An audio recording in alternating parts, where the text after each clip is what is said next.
নমস্কার, আমি হরিশ্চন্দ্রপুর ১ নম্বর ব্লকের বিটিএ। এই মুহূর্তে আমি একজন ক্ষুদ্র চাষি অপু রায় ভাইয়ের কাছে দাঁড়িয়ে আছি।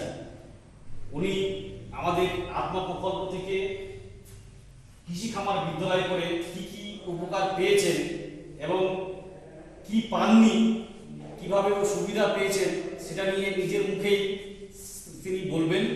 ওনাকে বলার জন্য আমি অনুরোধ করছি। আমি অপুচন্দ্র রায়, হরিশ্চন্দ্রপুর ১ নম্বর ব্লকের একজন ক্ষুদ্র চাষি।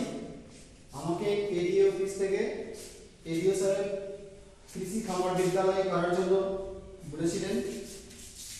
আমি কৃষি খামার বিদ্যালয় করে আমি আমার নিজের 7 বিঘা জমিতে মেশিনের সাহায্যে MTU 1010 ধান লাগাই। তারপর এডিও সাহেব, বিটিএম সাহেব বিভিন্ন সময়ে আমার ধান পরিদর্শনে যান। তারা আমাদেরকে ৬বার প্রশিক্ষণ দেন, কীভাবে ধান কীটনাশক দিতে হয়, সার প্রয়োগ করতে হয়, কখন কি দিতে হবে, এগুলো জানান।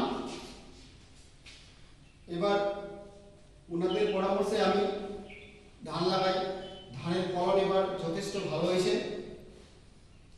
অন্যান্য ধানের থেকে আমার ধানের ফলন ভালো হয়েছে, প্রায় 18 মণ বিঘা প্রতি।